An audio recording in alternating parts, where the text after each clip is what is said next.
La mère de Maya avait consolé sa sœur. Elle lui avait dit, elle est plus forte et meilleure pour toi. Maya fut anéantie en l'apprenant et déménagea pour construire sa vie. Des années plus tard, ils se retrouvèrent lors d'une grande fête qu'elle organisait, et quand ils virent son mari, leurs visages pâlirent car son mari était. Maya n'aurait jamais pensé entendre ces mots de la bouche de sa propre mère. Elle est plus forte et meilleure pour toi. La phrase flottait dans l'air comme une guillotine au-dessus de son cœur alors qu'elle se tenait, figée, devant la porte de la cuisine pendant la fête de remise de diplôme de son cousin. Son petit ami depuis 3 ans, Jackson, était allé leur chercher des boissons, mais son absence prolongée l'avait incité à le chercher. Maintenant, elle regrettait de l'avoir fait. Maya est douce, mais soyons honnêtes, Michaela a toujours été la battante, celle avec un vrai potentiel. La voix de sa mère était désinvolte, comme si elle ne discutait de rien de plus important qu'une recette. Tu mérites quelqu'un qui te poussera vers l'avant dans la vie, pas quelqu'un qui te retiendra. Maya jeta un coup d'œil par la fente de la porte, observant l'expression de Jackson passer d'une surprise inconfortable à quelque chose de plus contemplatif. Il ne la défendit pas. Il ne le prit pas à la rigolade. Il se tenait juste là, serrant les boissons oubliées, écoutant. J'ai toujours pensé que vous deux aviez plus d'alchimie de toute façon, continua sa mère, lui tapotant le bras avec une affection maternelle qui noua l'estomac de Maya. Kayla t'observe depuis des années. Elle attend juste sa chance. Je ne sais pas, Madame Davis, hésita Jackson, mais le mal était déjà fait. Maya et moi sommes ensemble depuis longtemps. Et qu'as-tu à montrer pour ça? Sa mère haussa un sourcil. Kayla vient d'être promue associée junior dans son cabinet d'avocat. Que fait Maya avec son diplôme d'art? Elle fait du café et dessine des portraits que personne n'achète? L'évaluation cruelle de sa carrière artistique en difficulté la piqua, mais ce fut le hochement de tête pensif de Jackson qui la brisa vraiment. Maya recula silencieusement, parvenant d'une manière ou d'une autre à garder son sang-froid pendant le reste de la fête tandis qu'une tempête grondait en elle. Elle aurait dû les affronter immédiatement. Aurait dû mettre fin aux choses ce soir-là. Au lieu de cela, elle sourit et fit semblant de n'avoir rien entendu. Ce fut sa première erreur. Les changements furent subtils au début. Jackson commença à mentionner Kayla dans des conversations anodines, à quel point sa récente victoire judiciaire était impressionnante, comment son régime de remise en forme donnait vraiment des résultats. Chaque commentaire était comme une petite coupure de papier. Douloureux, mais pas assez pour être reconnu. Puis vinrent les rendez-vous annulés. Les nuits tardives au travail. L'intérêt soudain pour les documentaires juridiques que Kayla avait recommandés. Une fois, Maya trouva des SMS entre discutant de plans pour le déjeuner qui ne lui avaient jamais été mentionnés. Lorsqu'elle confronta Jackson, il rejeta cela comme étant innocent. Nous nous sommes croisés en ville, dit-il. C'est ta sœur, Maya. Ce serait bizarre si nous ne nous entendions pas bien, expliqua-t-il avec un aplomb agaçant qui lui fit douter de sa propre santé mentale. Était-elle paranoïaque? Hypersensible? Maya commença à redouter les dîners de famille, observant leurs interactions avec des yeux blessés tandis qu'ils échangeaient des sourires complices par-dessus la table. Sa meilleure amie, Jamie, le remarqua avant qu'elle ne veuille se l'admettre. Quelque chose a changé chez lui. Observa Jamie après que Jackson eut quitté un autre dîner plus tôt, prétextant le stress du travail. Il ne te regarde plus de la même façon. Nous traversons juste une mauvaise passe, insista Maya, ignorant la douloureuse vérité qui gonflait dans sa poitrine. Tout le monde en traverse. Le moment de la vérité indéniable arriva 3 mois après cette conversation dans la cuisine. Elle était passée à l'appartement de Jackson à l'improviste, espérant le surprendre avec des billets de concert pour un groupe qu'il adorait. Elle avait toujours une clé. Ils avaient parlé d'emménager ensemble avant que tout ne change. L'appartement était silencieux quand elle entra, mais une traînée de vêtements menait à la chambre. Le chemisier de créateur de sa sœur gisait froissé sur le sol du couloir. La porte de la chambre n'était pas complètement fermée. Les bruits provenant de l'intérieur confirmèrent ce qu'elle savait déjà avant de la pousser. Les longs cheveux noirs de Kayla se répandaient sur la poitrine de Jackson alors qu'il gisait enlacé dans ses draps, complètement inconscient de sa présence jusqu'à ce qu'elle laisse tomber les billets de concert. Ils se dispersèrent sur le sol comme des confettis pour une fête à laquelle elle n'était pas invitée. Maya. Jackson se dépêcha de se couvrir, tandis que Kayla la fixait simplement, plus agacée que honteuse de l'interruption. Ce n'est pas. Ne le fais pas, sa voix lui parut étrangère à ses propres oreilles. Ne dis pas que ce n'est pas ce que ça a l'air. Je ne suis pas idiote. Kayla se redressa lentement, ne faisant aucune tentative pour se couvrir. Tu allais finir par le découvrir, dit-elle. C'est peut-être mieux ainsi. Leur calme acceptation fut plus dévastatrice que n'importe quelle excuse hystérique n'aurait pu l'être. Ce n'était pas un moment de faiblesse. C'était l'aboutissement d'un plan délibéré. Depuis combien de temps, demanda Maya, bien que la réponse importât peu. 2 mois. Officiellement, admit Jackson, incapable de la regarder dans les yeux. Mais nous parlions depuis plus longtemps. Depuis que maman a eu sa petite conversation avec toi, termina Maya pour lui. Leurs expressions surprises le confirmèrent, elle en savait plus qu'il ne le pensait. Elle partit sans crier ni jeter des objets, bien qu'elle en eût envie. La rage viendrait plus tard. Cette nuit-là, elle se sentit simplement vide, écorchée vive de l'intérieur. Lorsqu'elle confronta sa mère le lendemain, l'absence de remords fut la dévastation finale. Elle se tenait dans la cuisine immaculée, la même pièce où sa mère avait semé les graines de la destruction de sa relation. Ne sois pas si dramatique, Maya. Les relations se terminent tout le temps, dit sa mère en arrangeant des fleurs comme si elle ne discutait de rien de plus important que la météo. Kayla et Jackson s'accordent mieux. Tu dois bien le voir. Pourquoi m'as-tu fait ça? La voix de Maya se brisa. Ta propre fille? Sa mère soupira, levant enfin les yeux de ses fleurs. Parce que Kayla a toujours travaillé plus dur, visé plus haut. Elle mérite un partenaire à la hauteur de son ambition. Elle toucha la joue de Maya de ses doigts froids. Tu as toujours été la plus douce, la rêveuse. Tu trouveras quelqu'un de mieux adapté à ton tempérament. À cet instant, Maya comprit que sa mère ne l'avait jamais vue clairement, n'avait jamais valorisé ce qui faisait d'elle ce qu'elle était. Aux yeux de sa mère, elle serait toujours la fille inférieure, la déception qui avait choisi l'art plutôt que le droit, la passion plutôt que le pragmatisme. Tu te trompes sur moi, murmura-t-elle. Tu t'es toujours trompé. Cette nuit-là, elle emballa tout ce qu'elle put faire entrer dans sa voiture. Son petit appartement était principalement meublé de pièces d'occasion, rien qu'elle ne puisse laisser derrière elle. Jamie l'aida, lui offrant son canapé jusqu'à ce qu'elle trouve sa prochaine étape, mais Maya avait déjà décidé. Elle avait besoin de plus qu'un nouvel appartement.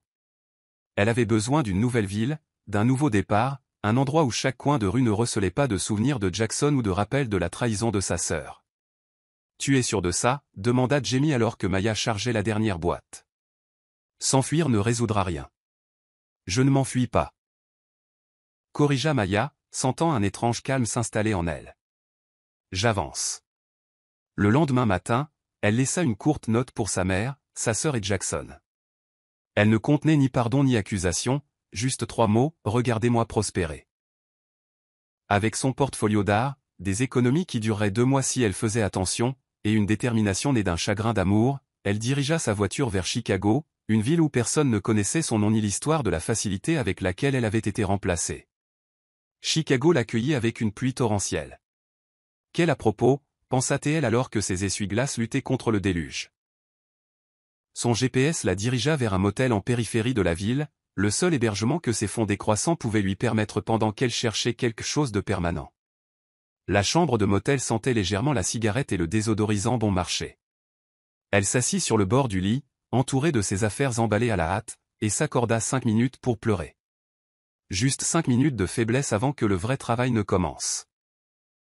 Quand son réveil sonna, elle s'essuya le visage, ouvrit son ordinateur portable et commença à chercher des appartements et des emplois avec une égale frénésie.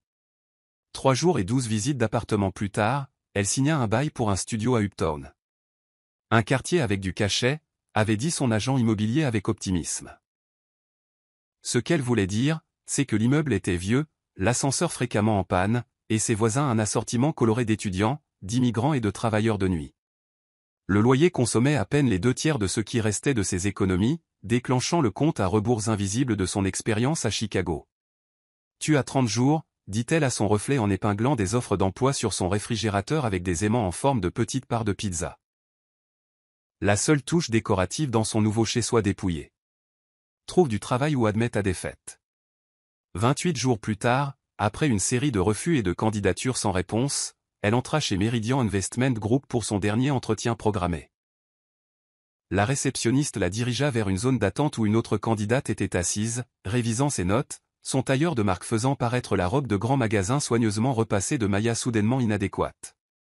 Mademoiselle Davis? Une femme avec un carré élégant et des lunettes sans monture apparut. Je suis Carole DRH. Je crains qu'il n'y ait eu un changement. Le cœur de Maya se serra tandis que Carole continuait. Le poste administratif a été pourvu en interne, mais M. Harrington se demandait s'il serait intéressé par un entretien pour un rôle différent à assistant de direction pour l'un de nos jeunes associés.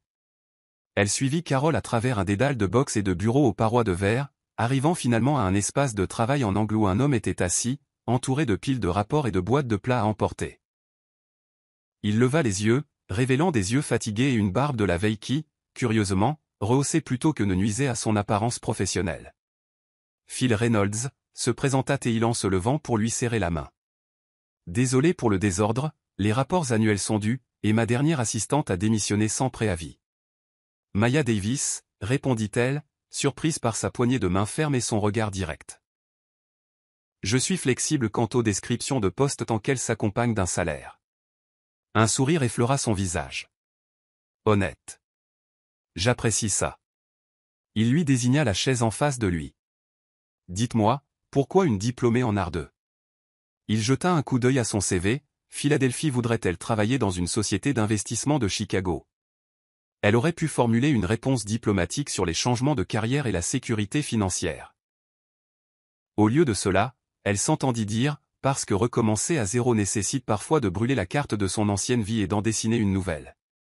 Pendant un instant, elle crut avoir tout gâché avec sa réponse mélodramatique. Puis Phil hocha lentement la tête. Je sais quelque chose sur les nouveaux départs moi-même. Il écarta une pile de dossiers. Le poste paie moins que le rôle administratif pour lequel vous avez postulé, mais il offre plus de potentiel d'avancement. Les horaires sont brutaux, la courbe d'apprentissage abrupte, et on me dit que je peux être exigeant. Je n'ai pas peur du travail acharné ni des gens exigeants, l'assura-t-elle, pensant à la désapprobation perpétuelle de sa mère. Et j'apprends vite. Il l'embaucha sur le champ.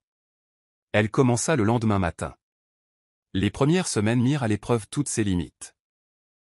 Phil travaillait 16 heures par jour à préparer les portefeuilles clients et les stratégies d'investissement, s'attendant à ce qu'elle suive le rythme.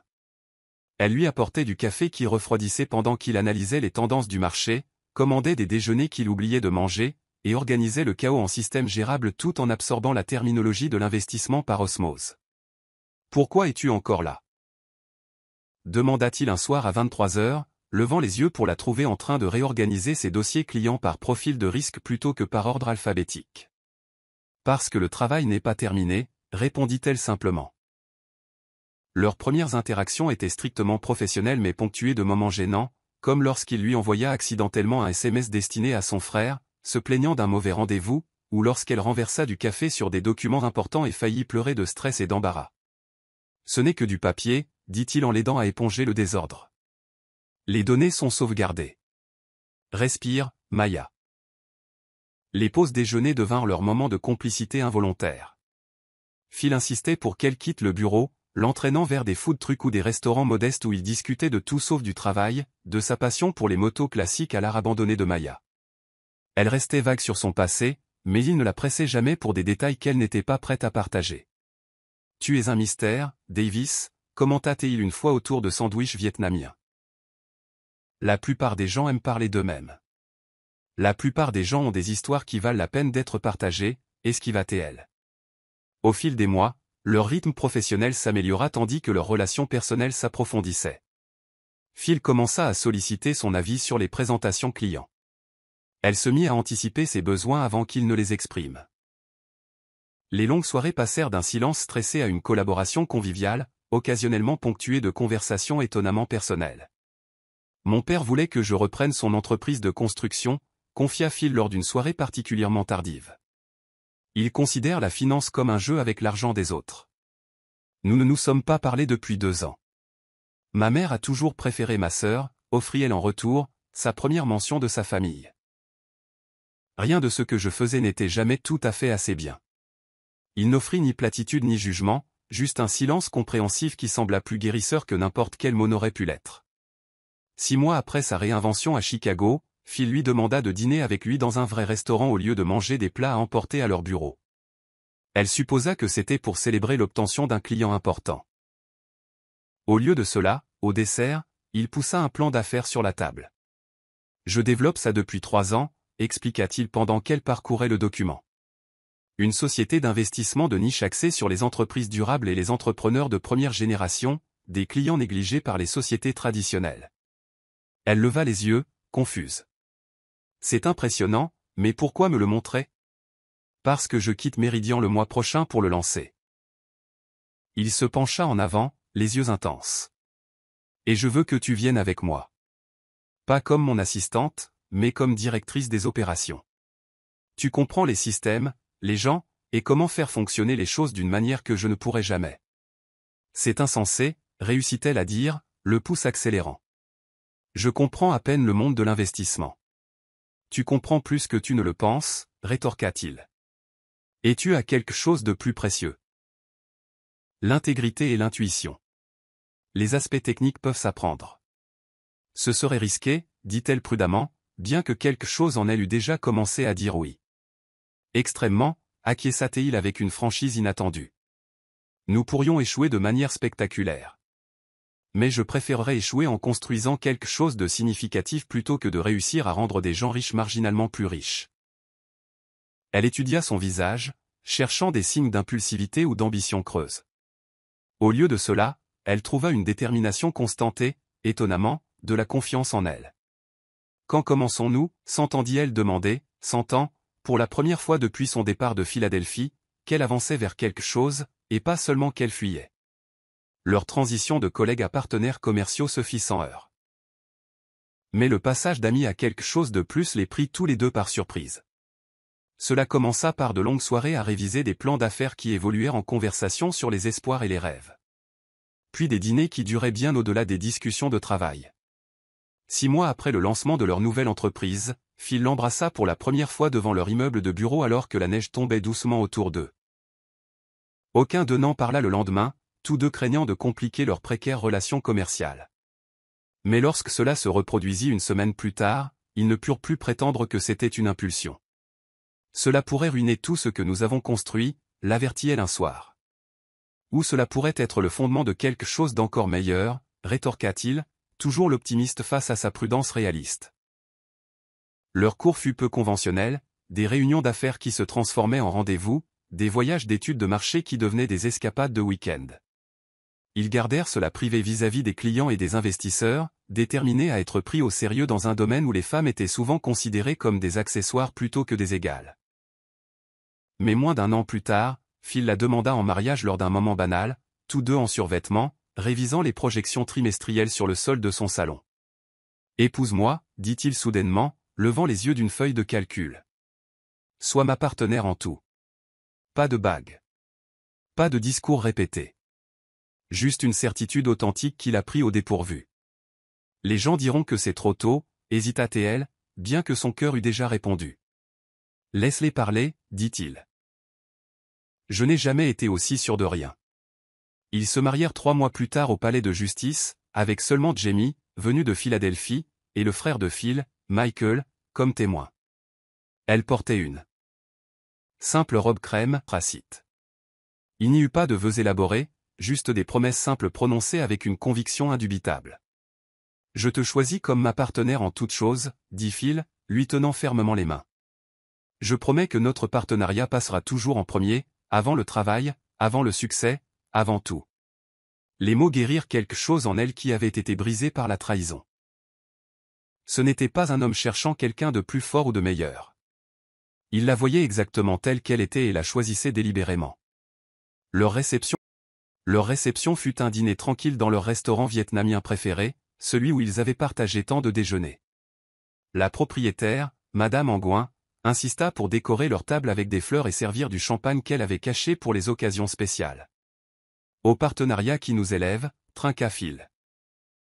La réalité remplaça rapidement la romance alors qu'ils faisaient face au défi du démarrage d'une entreprise. Leur jeune société, Reynolds Capital Partners, opéraient depuis leur appartement d'une chambre pour économiser de l'argent.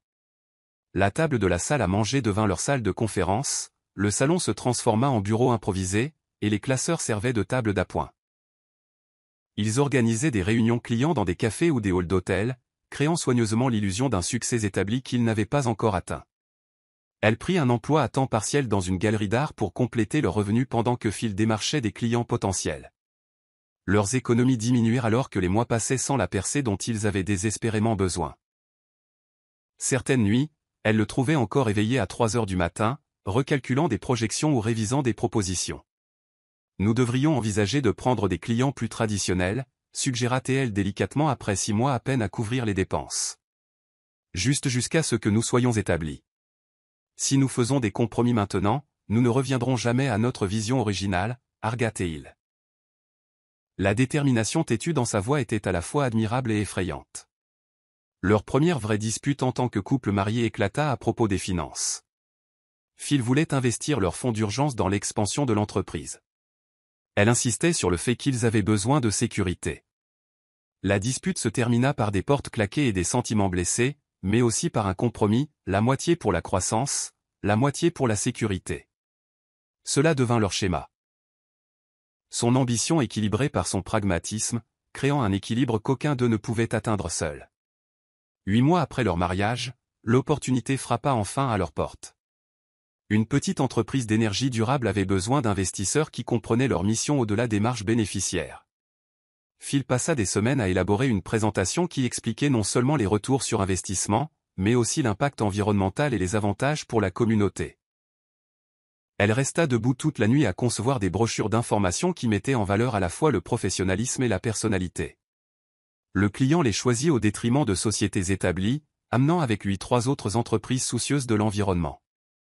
Finalement, ils avaient pris leur envol. Nous devons fêter ça, insista Phil.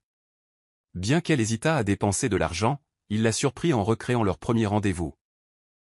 Des plats à emporter du même restaurant vietnamien, les feuilles de calcul mises de côté pour faire place aux nems et aux nouilles sur leur table de salle à manger.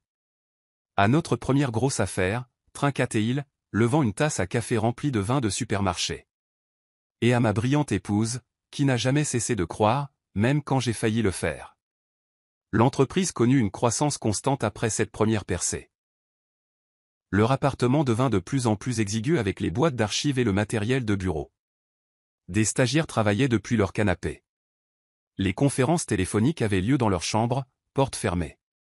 L'arrangement devint insoutenable le jour où un investisseur potentiel arriva en avance pour une réunion alors qu'elle sortait de la douche.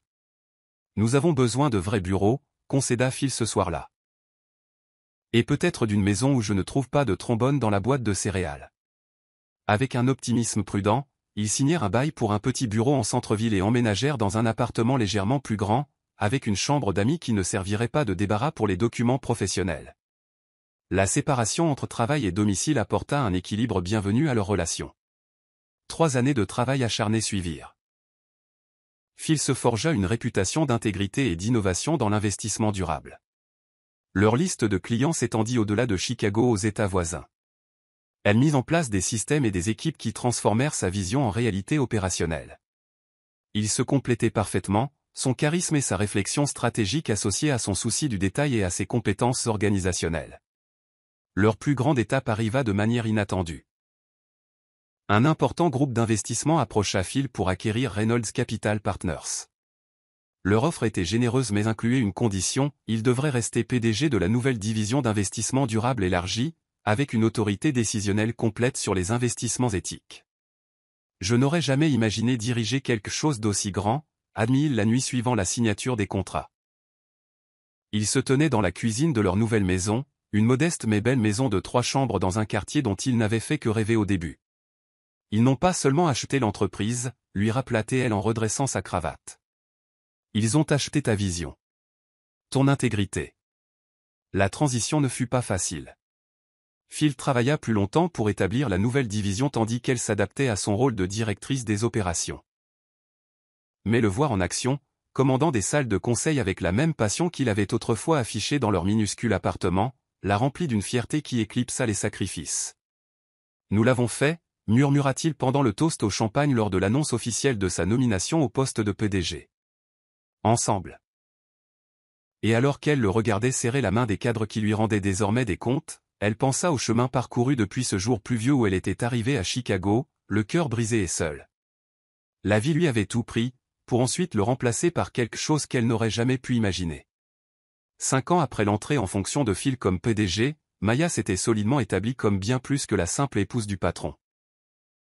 Ses systèmes opérationnels étaient devenus l'épine dorsale de l'expansion de l'entreprise sur 3 nouveaux marchés, et les dirigeants sollicitaient régulièrement son avis sur les décisions organisationnelles. Ils avaient trouvé leur rythme, Phil, le visionnaire, Maya, l'architecte qui construisait les structures pour soutenir ses rêves. Leur vie personnelle s'était également installée dans des routines confortables. Les dimanches matins passés à lire le journal autour d'un café, des dîners mensuels avec leur petit cercle d'amis, et des escapades occasionnelles le week-end dans le Michigan, où Phil restaurait une moto ancienne. Ils n'avaient pas encore fondé de famille, tous deux concentrés sur le développement de leur entreprise en pleine croissance, mais le sujet avait commencé à faire surface lors de conversations tardives. Maya pensait rarement à Philadelphie. Jamie lui rendait visite occasionnellement, apportant des nouvelles soigneusement filtrées d'amis communs mais ne mentionnant jamais sa famille.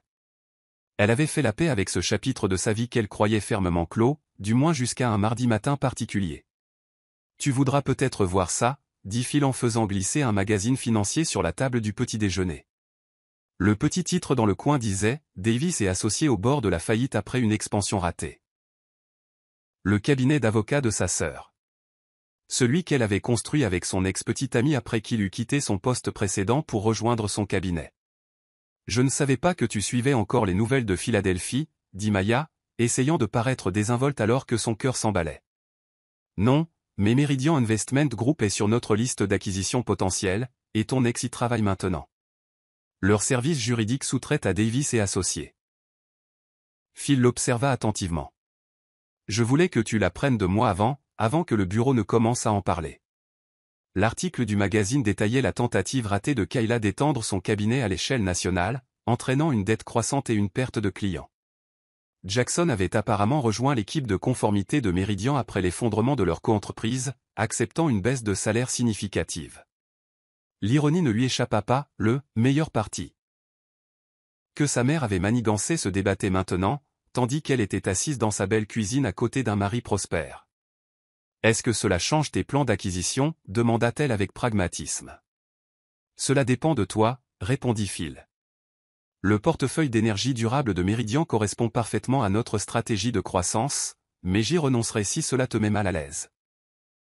Sa volonté de sacrifier une décision commerciale judicieuse pour son confort émotionnel lui rappela pourquoi elle était tombée amoureuse de lui. « Ne sois pas ridicule » dit-elle en lui serrant la main.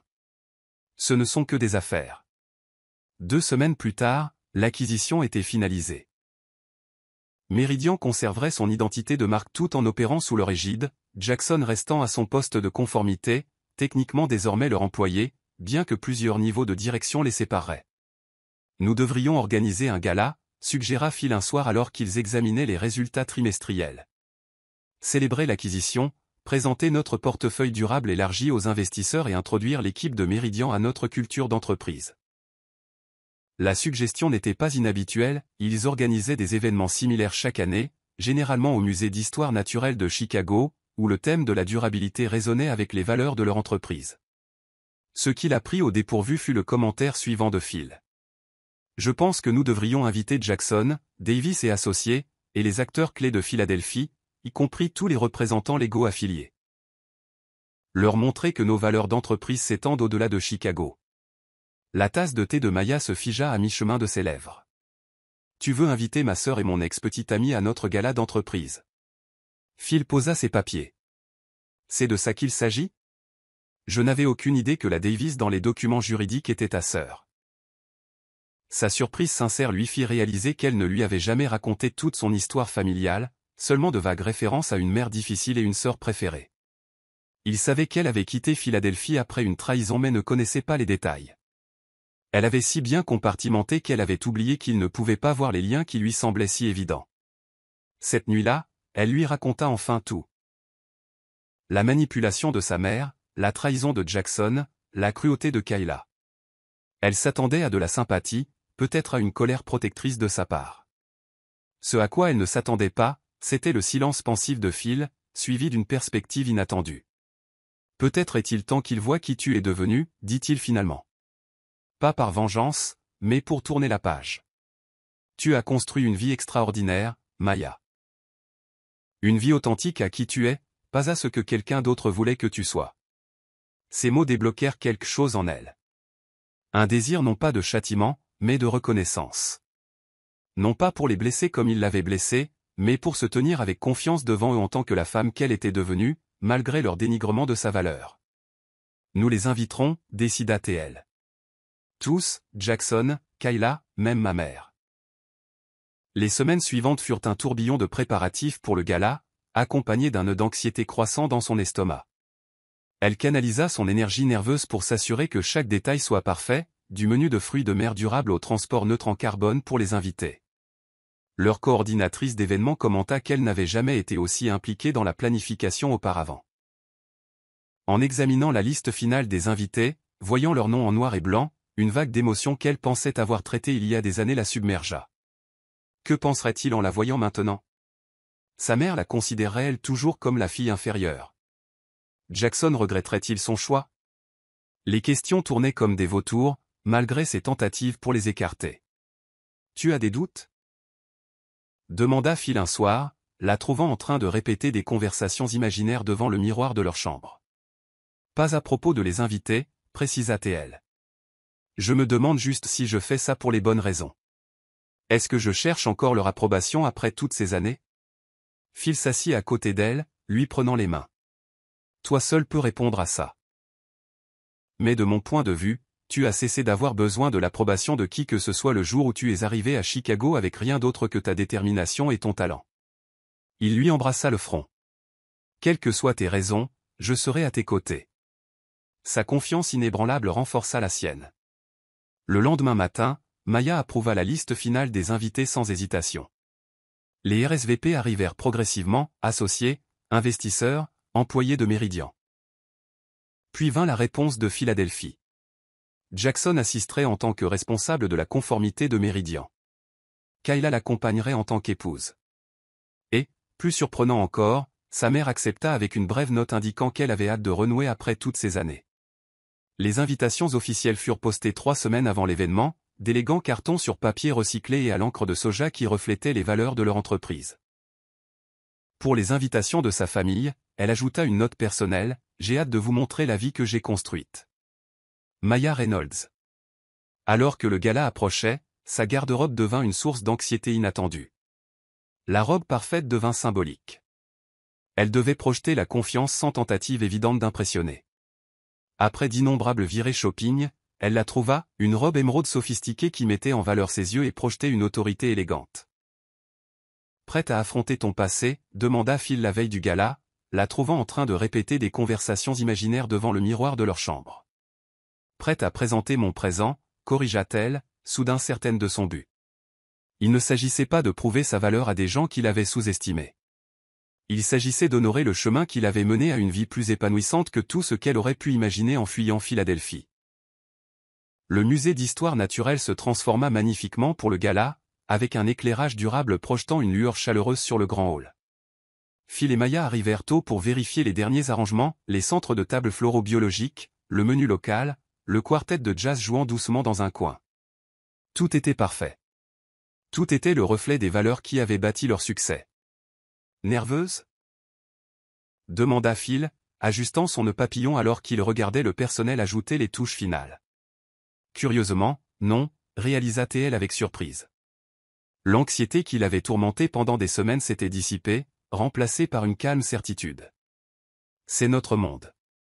Ils ne font que le visiter. Alors que les invités commençaient à arriver, Phil et elle se postèrent près de l'entrée, saluant investisseurs et collègues avec une aisance rodée. Elle portait sa robe émeraude avec un simple pendentif en diamant que Phil lui avait offert pour leur 5e anniversaire. Ses cheveux, autrefois longs comme ceux de Kayla, tombaient maintenant en un carré sophistiqué qui encadrait son visage. Elle se sentait puissante, authentique, complètement elle-même. Elle les repéra immédiatement, sa mère entrant la première dans une robe bleu marine qui criait « Vieille bourgeoisie de Philadelphie », suivie de Kayla et Jackson. Ils s'arrêtèrent juste à l'intérieur de l'entrée, admirant le cadre élégant et cherchant clairement des visages familiers dans une mer d'inconnus. Pendant un instant, elle songea à s'approcher d'eux. Mais quelque chose la retint. « Laisse-les me trouver », décida-t-elle. « Laisse-les me voir d'abord dans mon élément. » Leur tour de la salle les amena finalement là où Phil et elle se tenaient, discutant avec le maire d'initiative en matière d'énergie verte. Sa mère la remarqua la première, son sourire social étudié se figeant momentanément avant de se reprendre. Les yeux de Kayla s'écarquillèrent de surprise sincère. Jackson se contenta de fixer, regardant entre Phil et Maya avec une reconnaissance naissante. Maya. Sa mère se reprit la première, l'embrassant avec une affection théâtrale. Tu es absolument magnifique. Mère, répondit-elle d'un ton égal, acceptant son baiser aérien.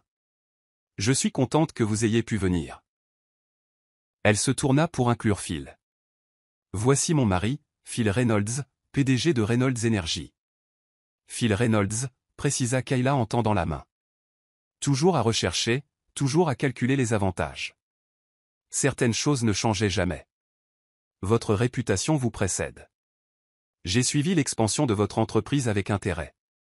Avec tout le respect que je vous dois, Madame Davis, mais notre succès est un partenariat depuis le premier jour.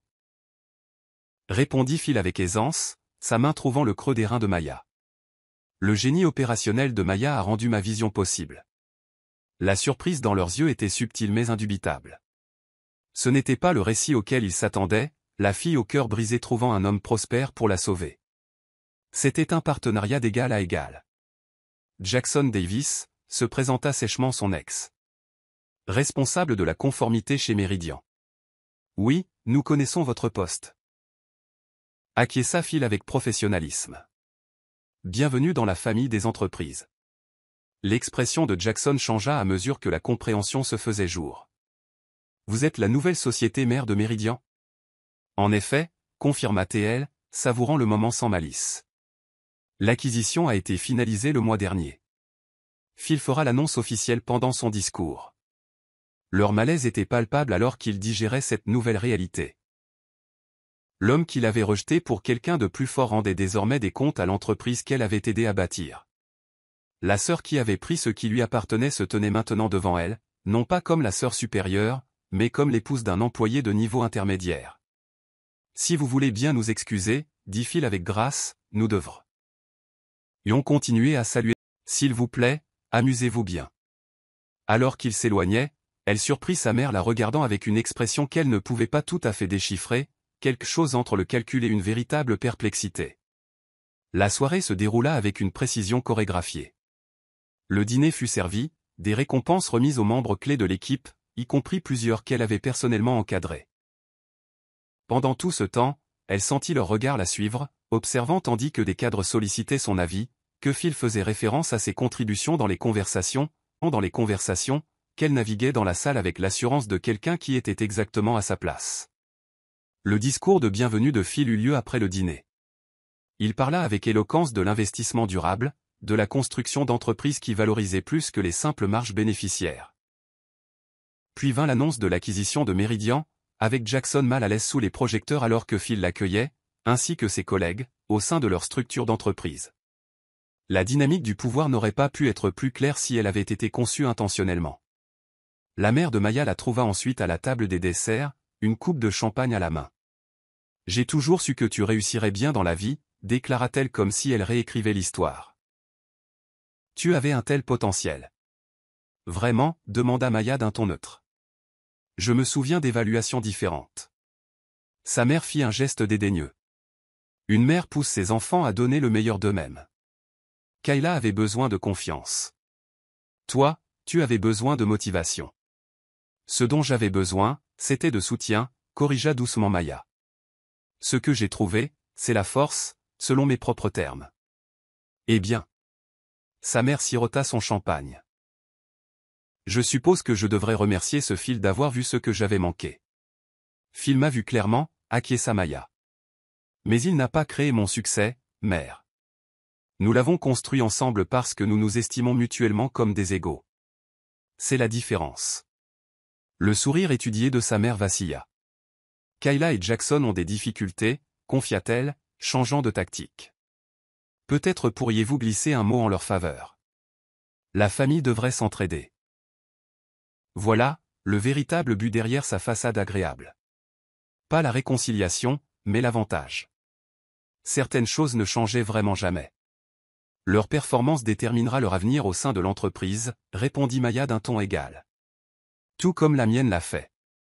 Elle aperçut Kayla s'approcher avec détermination, Jackson la suivant. Votre mari est impressionnant, reconnut Kayla à contre-cœur. La façon dont il maîtrise la salle. Vous avez bien réussi. Le compliment déguisé flotta dans l'air, l'implication que le succès de Maya n'était qu'un reflet de celui de son mari, et non un partenariat qu'ils avaient construit ensemble. Nous avons bien réussi ensemble, corrigea Maya. C'est ainsi que fonctionnent les vrais partenariats. Quelque chose à considérer dans vos propres arrangements. L'expression de Kayla se durcit à la douce réprimande. Jackson détourna les yeux, mal à l'aise, incapable de croiser le regard de Maya. La dynamique entre eux semblait tendue, fragile d'une manière qui déclencha non pas de la satisfaction mais une pointe inattendue de compassion. Ils avaient ce qu'ils pensaient vouloir, pour découvrir que ce n'était pas le prix qu'ils avaient imaginé. Je devrais circuler, s'excusa Maya. Profitez bien du reste de la soirée. Quelques heures plus tard, après le départ du dernier invité et le retour à la maison, épuisés mais satisfaits, Maya et Phil s'assirent dans leur cuisine, partageant les restes du dessert directement dans le récipient. « Comment te sens-tu » demanda-t-il, étudiant son visage sous la douce lumière de la cuisine. « Plus légère » réalisa-t-elle. Comme si j'avais déposé quelque chose de lourd que je ne savais pas que je portais encore. Il hocha la tête, pensif. Ils semblent plus petits, d'une certaine manière. Pas du tout comme je les imaginais d'après tes histoires. Ils sont plus petits, songea-t-elle. Ou peut-être que c'est moi qui suis plus grande. Pas en statut ou en succès, mais en comprenant ce qui compte vraiment. C'est-à-dire, la presse à fil. Construire quelque chose de réel. Quelque chose de fidèle à soi-même. Elle attrapa sa main par-dessus le comptoir. Avec quelqu'un qui voit ta valeur sans avoir besoin de diminuer les autres. Alors, pas de vengeance finalement ? Ses yeux pétillèrent de compréhension. La chose la plus étrange s'est produite, avoua-t-elle. En étant là, à les regarder, à voir à quel point ils sont malheureux malgré le fait d'avoir obtenu exactement ce qu'ils avaient manigancé, je n'ai pas ressenti de triomphe. J'ai ressenti de la gratitude. De la gratitude ? S'ils ne m'avaient pas trahi, je ne serais peut-être jamais parti. Jamais trouvé Chicago. Jamais rencontré toi. Jamais découvert ce que je suis capable de construire. Elle lui serra la main. Leur cruauté m'a donné ma liberté, bien qu'il n'en ait jamais eu l'intention. Phil sourit, l'attirant dans une étreinte. C'est peut-être la forme la plus puissante de rédemption. Non pas faire payer les autres pour le mal qu'ils t'ont fait, mais reconnaître que leurs actions t'ont lancé vers quelque chose d'infiniment meilleur. Alors qu'il montait les escaliers pour se coucher, épuisé mais satisfait, Maya réalisa que la nuit lui avait apporté quelque chose dont elle ne savait pas avoir besoin. Non pas la satisfaction de leur montrer ce qu'ils avaient perdu, mais la paix de les laisser enfin, complètement, partir.